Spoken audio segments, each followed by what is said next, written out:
Ejemplo número 3, movimiento rectilíneo uniformemente acelerado. Un móvil parte desde el reposo con una aceleración de 0,5 metros sobre segundo al cuadrado y nos preguntan cuál será la distancia recorrida si su velocidad final es de 25 metros por segundo. Entonces, tenemos acá la siguiente situación.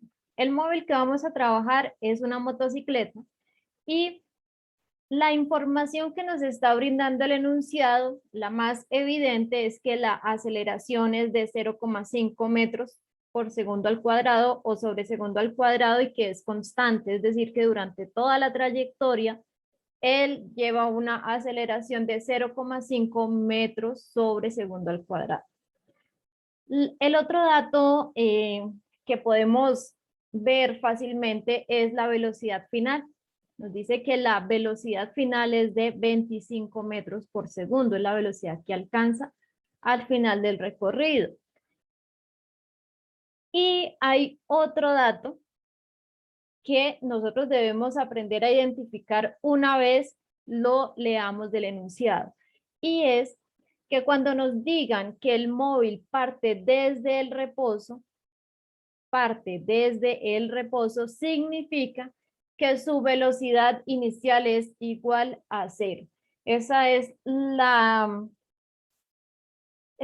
guía. Esa frase que nos dicen ahí, parte desde el reposo, nosotros de una vez vamos a escribir que si parte desde el reposo es porque su velocidad inicial es igual a 0.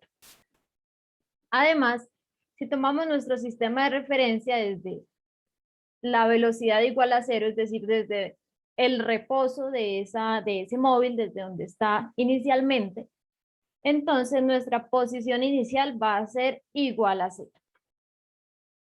Necesitamos calcular la distancia que va a recorrer hasta que su velocidad sea de 25 metros por segundo. Ya sabemos que la velocidad inicial es igual a 0 porque el enunciado nos dice que el móvil parte desde el reposo. Bueno, nos traemos las tres ecuaciones que vamos a utilizar para un movimiento rectilíneo acelerado, uniformemente acelerado, y de acuerdo a los datos que nos dan, vamos a escoger una de esas tres ecuaciones para resolver nuestro ejercicio. Entonces, vamos a identificar, tenemos la velocidad inicial, bueno, en la primera ecuación está velocidad inicial, en la segunda también y en la tercera también. Bueno, hasta el momento, velocidad inicial está en las tres. ¿Qué otro dato tenemos? Tenemos la aceleración. Bueno, la aceleración también está en las tres ecuaciones. ¿Qué otro dato nos están dando? Nos están dando la velocidad final. Entonces revisamos. Bueno, en la primera ya no hay velocidad final. Entonces no la podemos utilizar. En la segunda sí hay velocidad final y en la tercera también. Listo, pero ¿qué nos están pidiendo calcular? Nos están pidiendo que calculemos la distancia. Así que de estas dos ecuaciones, que hasta el momento pues tienen incluidas las condiciones iniciales que nos está dando el enunciado, debemos revisar cuál de las dos tiene la distancia, ¿sí? La distancia que nos están pidiendo calcular. Bueno, en la segunda ecuación no hay distancia, así que esta ya no se puede utilizar. Y en la tercera sí hay distancia.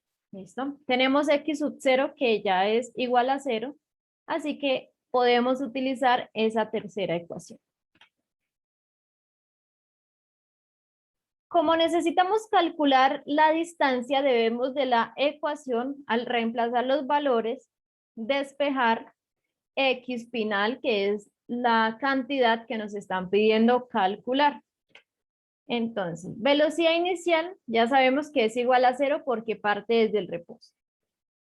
La posición inicial igual a 0, así que nos queda que la velocidad final al cuadrado es igual a 2 veces la aceleración por x final. Nosotros necesitamos dejar a x final solita porque es la cantidad que debemos calcular. Así que este término 2a, 2 por la aceleración que está multiplicando a x final, la vamos a pasar al otro lado de la igualdad a hacer la operación contraria. Es decir, si acá estaba multiplicando al otro lado, pasa a dividir. Entonces nos queda que x final es igual a la velocidad final al cuadrado sobre 2 veces la aceleración. Reemplazamos los valores. La velocidad final es de 25 metros por segundo. Y la aceleración era de 0,5 metros sobre segundo al cuadrado. No tenemos que hacer ningún tipo de conversión porque la aceleración ya está en unidades del sistema internacional, que son metros sobre segundo al cuadrado, y la velocidad también está en unidades del sistema internacional, que son metros sobre segundo. Así que realizamos como tal, reemplazamos en cada uno de los términos dentro de la ecuación y obtenemos 625 y las unidades son metros, las unidades de distancia. Entonces, esta ya sería nuestra respuesta. La distancia que va a recorrer esta motocicleta cuando lleve una velocidad de 25 metros sobre segundo será de 625 metros, partiendo desde el reposo.